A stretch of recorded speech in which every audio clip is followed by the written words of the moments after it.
Everyone has a passion in their life, and for a longboarder, our passion can absolutely consume us. Longboarding becomes the only thing that you can think about, and for some, but not everyone is lucky enough to make a living doing something they love.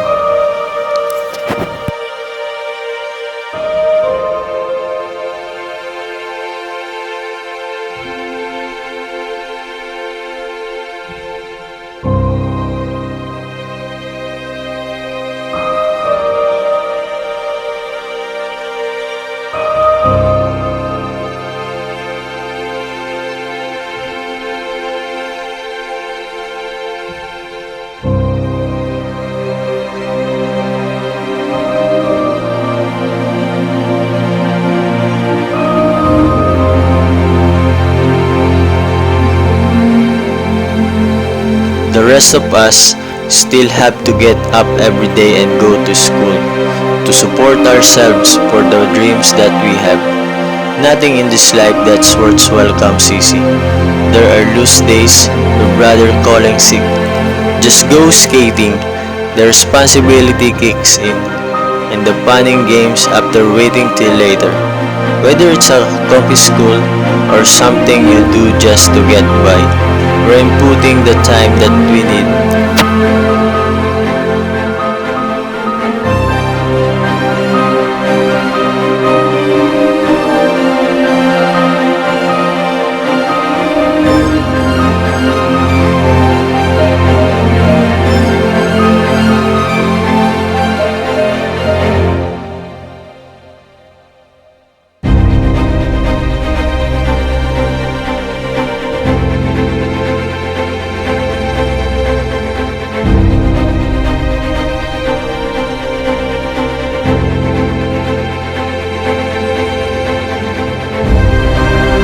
But you can always tell our mind is focused on something else.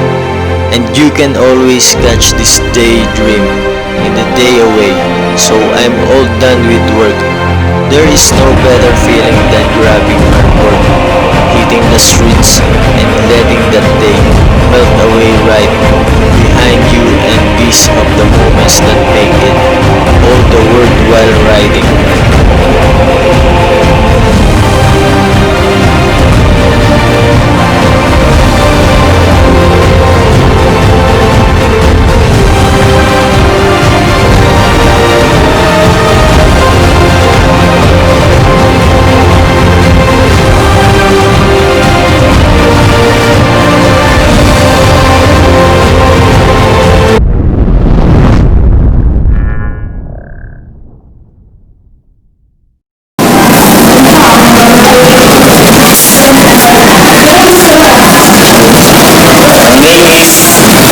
Benedict in Nipa, but they call me Nipa.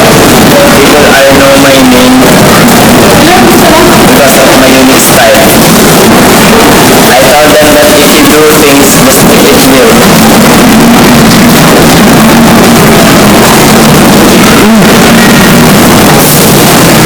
I'm just a real person doing real things, and I don't care what they say. Many of my friends are saying to me, that's what I want to Nipa. He's always go with the flow. Anyways, this is for my longboarding store, not for my life story. I still remember the day that the rain. What is the rain I'm talking about?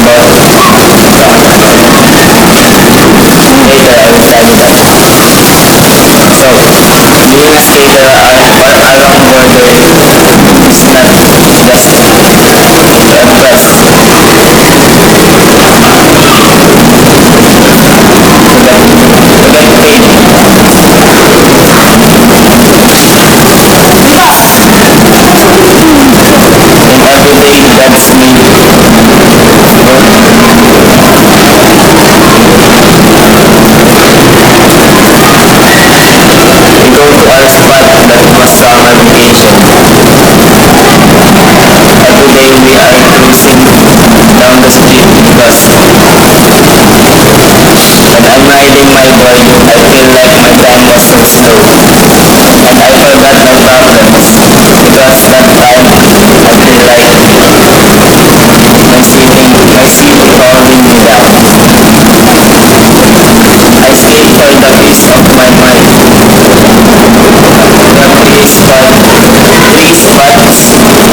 so many people try to block our ways. The second spot is the passion, normal life. And the third is in Sampalo. These three places and spots are all the same downhills and line hills. The third one was the best. Sampalo is downhill. It was very long downhill and it has zigzag road and down where there is one spot.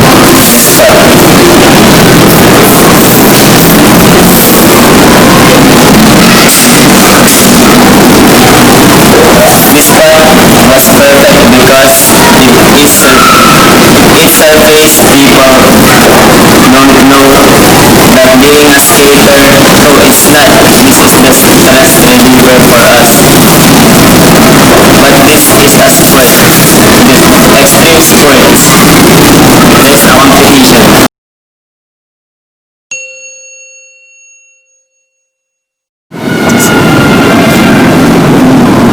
My name is Martinez. I was a beginner at one point. That's something that you have to remember. Every pro, leader, and legend was a beginner at one point in their career. There was a point when they need to learn how to push, how to turn, how far to lead. And that's where a lot of people are right now. But that's okay. The first LongBoard I ever had was a tiny mini cruiser with tiny low ride views. It wasn't improved by me. It was maybe 22 inches long, 7 inches wide. It was definitely not a comfortable board to be pushing on around. I didn't have skate shoes nor helmet. I had running shoes, which really didn't serve me incredibly.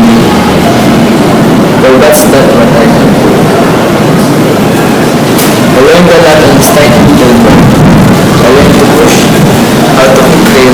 I think I ordered a few times. And also, I did my first video game. Okay lang. Nakapalakpak ako.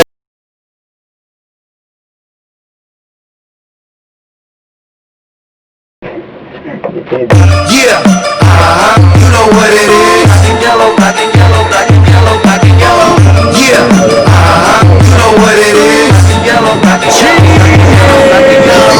Yeah, you know what it is. This is everything I do. I do it. Yeah, screaming ass now.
What make you stand up after every fall? That's a very common question posed to us skater. I would like to know your take on this. Are you on the side of those who gave up on stop? Are you on one of us who chose to move forward? The number one rule in longboarding is to never give up. I would like to quote an old saying here, which is true for us skaters. The first thing skateboarding teaches is how to deal with pain. Most of scare bails out because of their mistakes. And the most common root of mistakes is dub.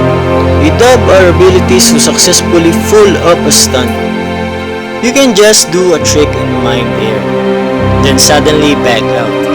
You can potentially get yourself killed. You know what they say. You have to be committed to your board and to yourself. If you're going to perform a trick, finish it and don't back out. Yes, you may fall a few times, but with patience and sheer commitment to what you're doing, you will eventually be able to see past the pain. Practice indeed makes perfect. My dear friend, just be patient. I've broken boards, trucks, wheels, bearings and all sorts of things. But do you know one thing? But do you that I never broke? It's my hope. Hope empowers, it makes our eyes sparkle despite the pain that we endure. Hope for what you ask. Hope that you can do it. This so perfectly accompanies that commitment we embed into our tricks, into our boards, and into our hearts. There was this one time where I was trying to pull up a very difficult trick.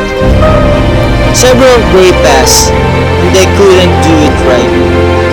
I could not understand what I was doing wrong, and was about to give up when I remembered the skating hack that said, if you feel frustrated about the trick, take a break, cool yourself down and try again. I say down, relax, and up about the trick a couple of times. After a few minutes, I stopped up and tried again, and noticed myself progressing with each attempt, with every try I made.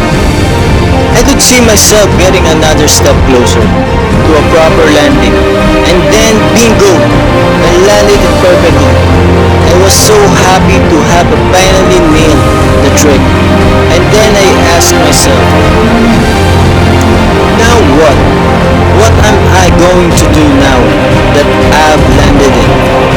And then I throw up my father uses it. You made it. Spar so wise stop now. And so many passion for longboarding. Continue to grow. We all experience the moment of frustration where we can pull off a certain trick, and then we just accept defeat because we feel the challenge is too hard. But for me, I see every challenge as an opportunity to get better. This challenge was put in front of us, not to stop us, but us to accomplish and get over it.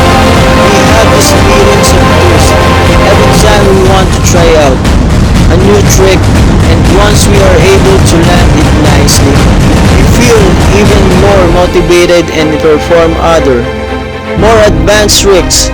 Our mindset should be, if he, she can do it, I can do it as well. Yes, your limitations will slow you down in some cases, but never, I mean never, let it stop you.